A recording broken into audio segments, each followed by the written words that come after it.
छत्रपति शिवाजी महाराज के हिंदवी स्वराज की राजधानी रायगढ़ जिले में एक बार फिर आना मतलब कि प्रेरणा स्थली पे आकर के सर झुकाना, नई प्रेरणा पाना, नया उमंग और उत्साह पाना, इससे बढ़कर के जीवन का सौभाग्य क्या हो सकता है।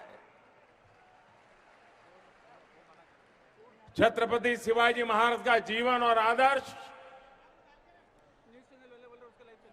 हम सबको निरंतर प्रेरित कर रहे हैं, सुशासन का मार्ग दिखा रहे हैं। मातृभूमि की रक्षा और लोक कल्याण सरकार का सबसे बड़ा दायित्व होता है। ये संस्कार हमें छत्रपति शिवाजी महाराज के शासन काल और उस व्यवस्थाओं से हमें एक प्रेरणा मिलती है। उसी के अनुरूप पिछले 5 वर्षों में केंद्र और महाराष्ट्र में भाजपा की महायुति की सरकार ने अपना दायित्व निभाने का प्रयास किया है।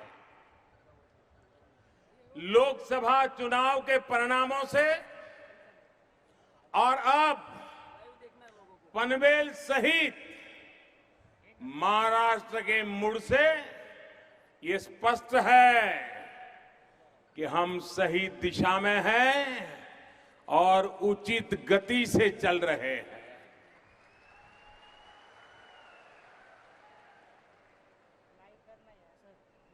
ये क्षेत्र एक प्रकार से कॉस्मोपॉलिटन है, एक प्रकार से मेरे सामने लघु भारत है, और ऐसे स्थान पर अगर सभा करनी है तो शाम को होती है या छुट्टी के दिन होती है। दोपहर को इतनी बड़ी सभा, और मैं महाराष्ट्र में, हरियाणा में जहां जहां गया हूं, एक से बढ़कर एक रैलियां,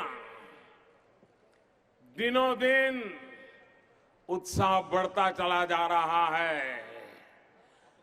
लोगों ने पुराने सारे रिकॉर्ड तोड़ने का मन बना लिया है।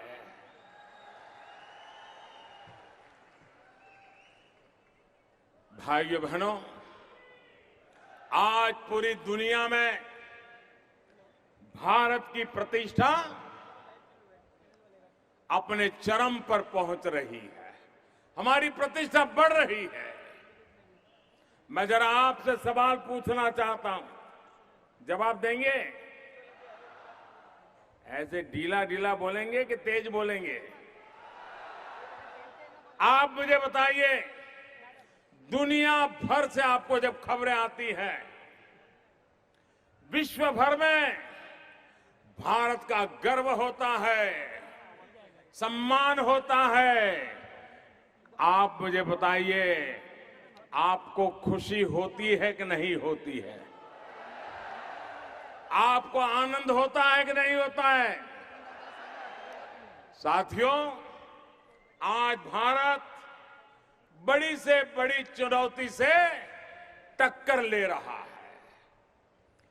ये भारत का जो मिजाज है, इस मिजाज से आप खुश हैं, संतुष्ट हैं?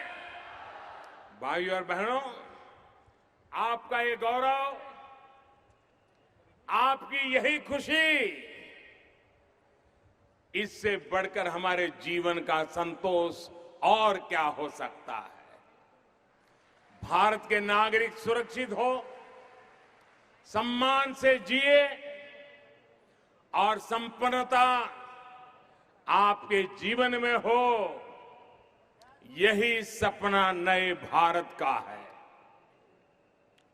इसी नए भारत के निर्माण के लिए हम सब काम कर रहे हैं। साथियों, भारत को महान राष्ट्र बनाने में महाराष्ट्र का महायोगदान रहा है।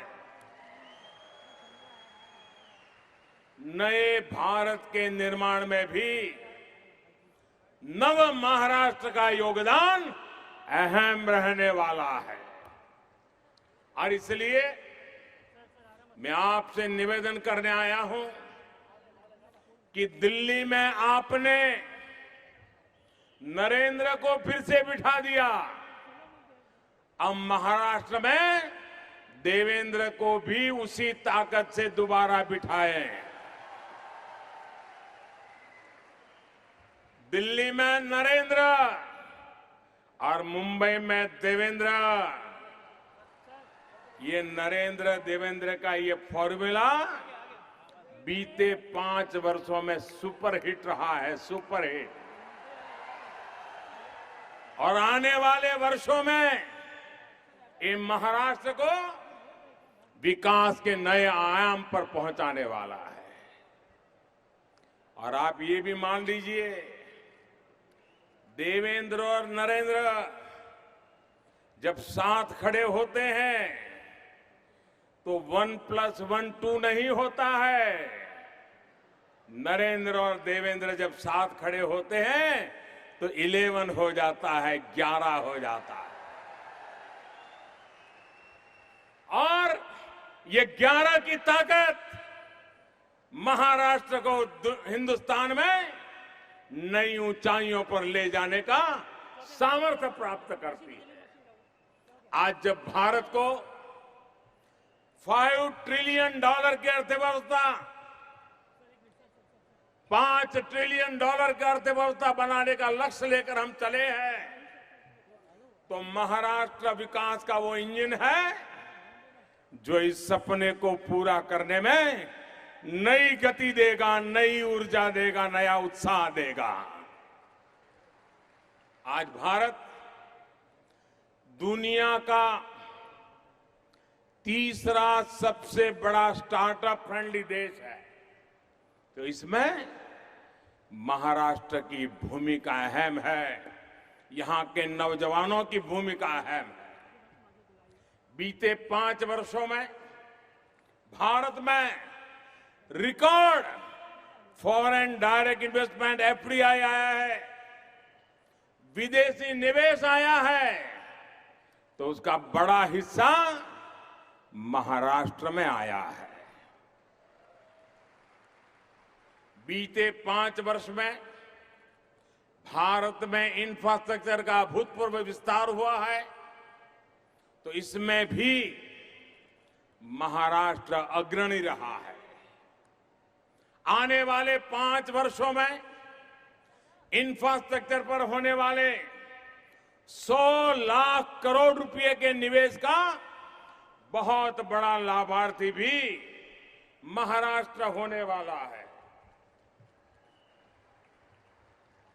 एक नरेंद्र और एक देवेंद्र, ये वो सूत्र है जो महाराष्ट्र के विकास के डबल इंजन को 11 गुना शक्ति दे रहा है। 21 अक्टूबर को वोट देते समय 21 अक्टूबर को वोट देते समय आपको इसी डबल शक्ति को ध्यान में रखना है।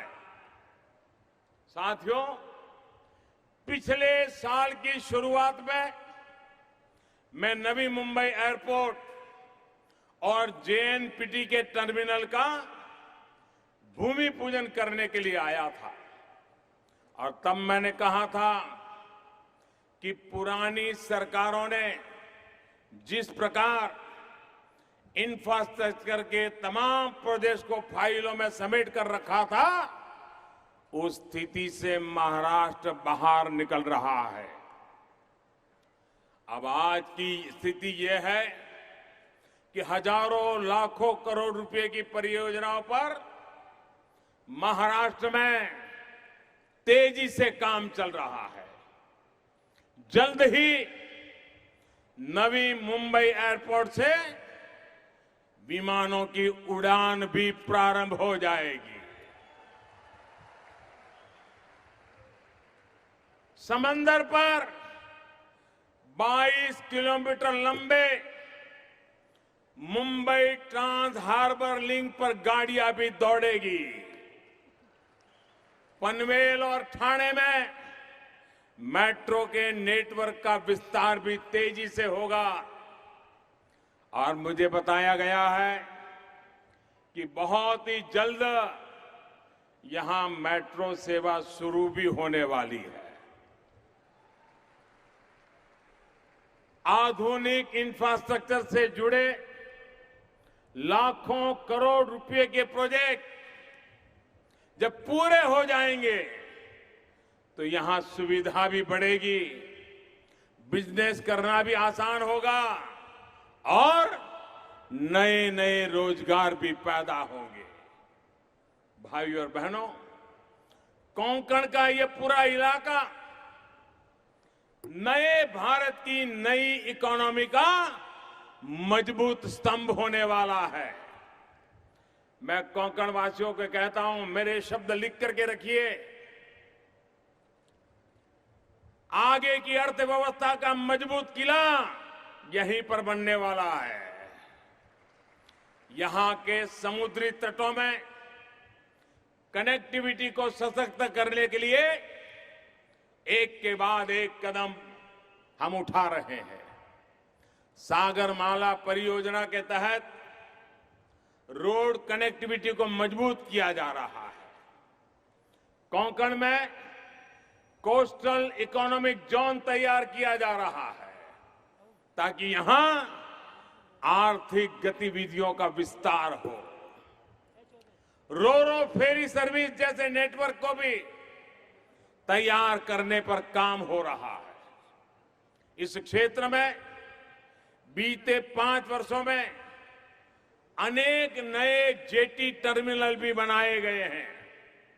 भाइयों और बहनों, कोंकण के समुद्री तटों में आधुनिक इंफ्रास्ट्रक्चर के विकास से समंदर से जुड़े पर्यटन को बहुत बल मिलने वाला है।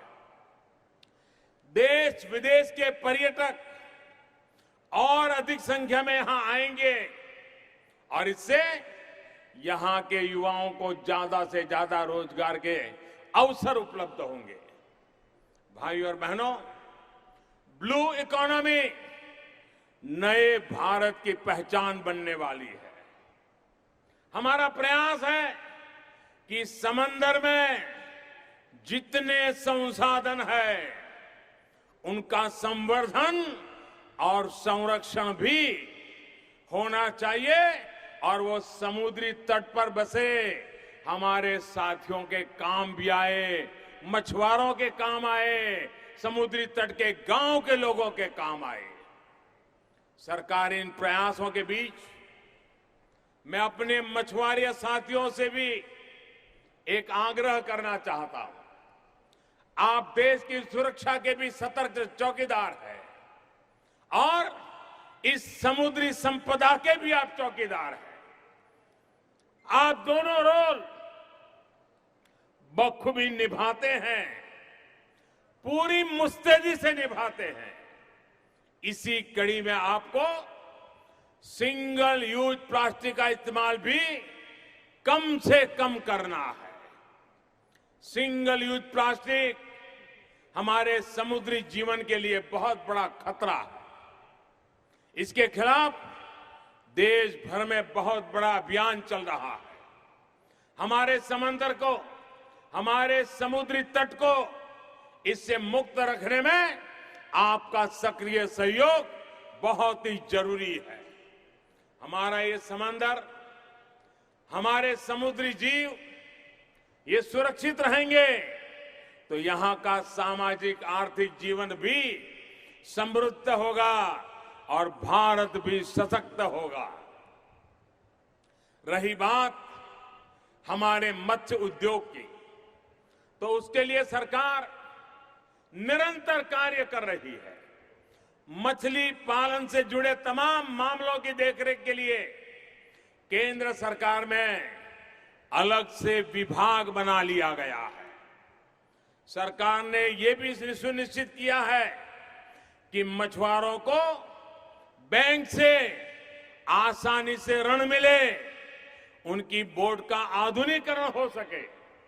साथियों, पनवेल हो, कल्याण हो, ऐरोली हो, बेलापुर हो, पेण हो, डोंबिवली हो, ठाणे हो, ये सब महाराष्ट्र की अर्थव्यवस्था के नए ऊर्जा केंद्र बनने वाले हैं, नए सेंटर बन रहे हैं।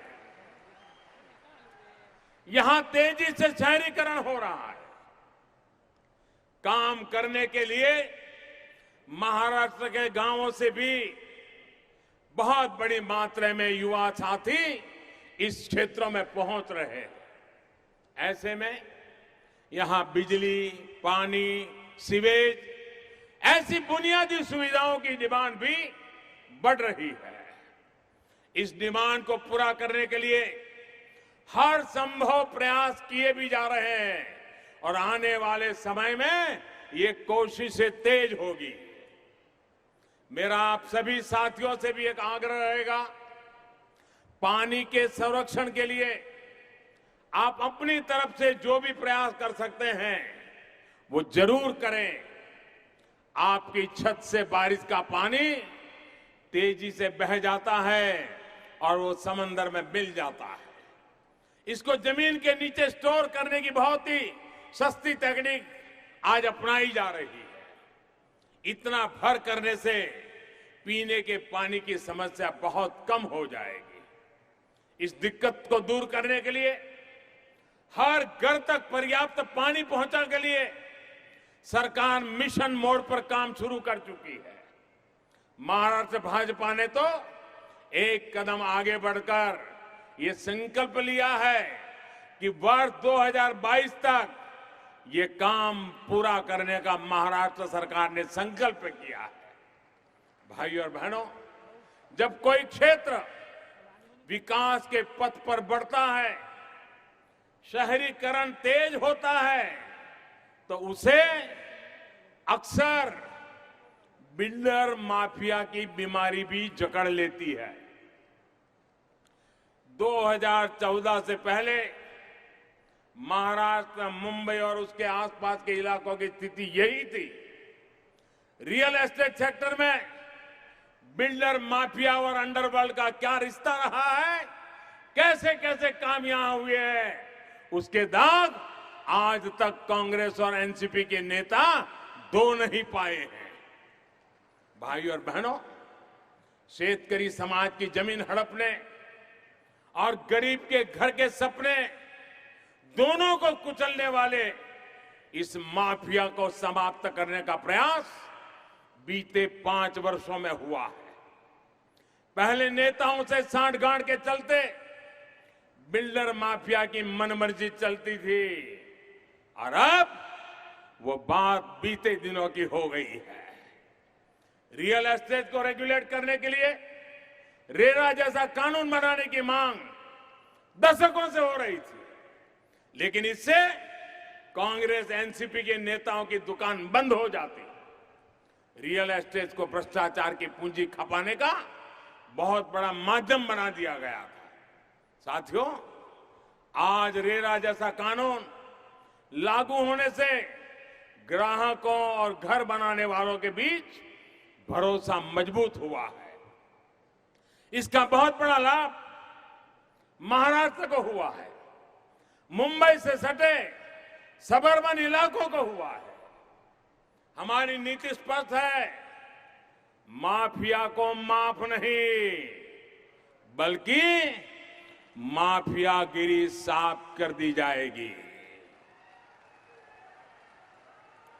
भाइयों बहनों, रियल एस्टेट के माध्यम से पूरी ईमानदारी से जन सेवा कर रहे, घर के सपनों को साकार करने वाले बिल्डर साथियों के साथ जो ईमानदारी से चलेगा, हम उसके साथ मजबूती के साथ खड़े रहेंगे।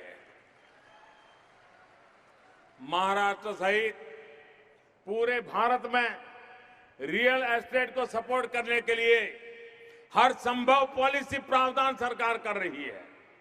हमारा प्रयास है कि रियल एस्टेट सेक्टर हमारे युवाओं के घर का सपना भी पूरा करे और रोजगार का सशक्त माध्यम बनकर भी उभरे।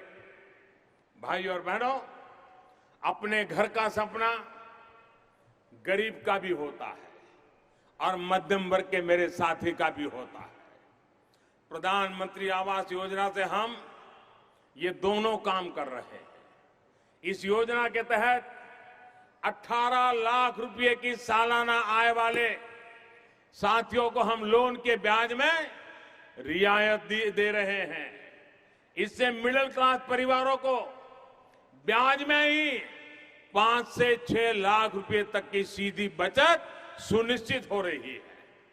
इस बार के बजट में होम लोन के ब्याज में इनकम टैक्स की छूट को भी 1 लाख रुपए तक बढ़ाया गया है। इससे पहली बार घर का सपना देख रहे युवा साथियों को बहुत मदद मिल रही है। साथियों, मिडिल क्लास के साथ साथ झुग्गियों में रहने वाले को भी पक्का घर देने का हमारा संकल्प है। यहां पनवल में ही गरीबों के लिए करीब करीब 2 लाख पक्के मकान बनाने का काम तेजी से चल रहा है। 2 लाख मकान बहुत बड़ी बात होती है भाइयों और बहनों। हमारा एक ही लक्ष्य है, गरीब की गरिमा और विकास दोनों साथ साथ चलने चाहिए। जब तक हम अपने नागरिकों के लिए गरिमामय जीवन सुनिश्चित करने में सक्षम नहीं होंगे, तब तक हमारी विकास यात्रा पूरी नहीं होगी। भाइयों और बहनों, 21 अक्टूबर को आप सभी पर बहुत बड़ी जिम्मेदारी है। संडे और मंडे की छुट्टी एक साथ आ गई है और इसे छुट्टी समझकर वीकेंड का अगर प्रोग्राम किसी ने बनाया है तो उससे मेरा निवेदन है कि वो वोटिंग को सबसे ज्यादा प्राथमिकता दे। आपको भारी संख्या में बूथ पर पहुंचना है। लोकसभा के लिए जितना मतदान हुआ, लोकसभा के मतदान के रिकॉर्ड को भी तोड़ना है। तोड़ेंगे, ये काम पक्का करेंगे, भारी मतदान करवाएंगे। देखिए, चुनाव एक लोकतंत्र का सबसे बड़ा उत्सव होता है। इस उत्सव को जी जान से जुड़ना चाहिए। हर पोलिंग बूथ में उत्सव का माहौल होना चाहिए, लोकतंत्र का जयकार होना चाहिए, पुराने सारे रिकॉर्ड टूटने चाहिए। और ये विशाल दृश्य इस बात का गवाह है कि आप लोगों ने पुराने सारे रिकॉर्ड तोड़ने का मन बना लिया है। आप महायुति के उम्मीदवारों को भारी मतों से जिताएं। भाइयों बहनों, देश के उज्जवल भविष्य के लिए, महाराष्ट्र के उज्जवल भविष्य के लिए मेरे साथ एक नारा बुलाइए। दोनों मुट्ठी बंद करके बोलना है, हाथ ऊपर करके। मैं कहूंगा पुनः आणूया, आप लोग बोलेंगे आपले सरकार। पुनः आणूया, पुनः आणूया, पुनः आणूया। जय महाराष्ट्र, भारत माता की, भारत माता की। बहुत बहुत धन्यवाद।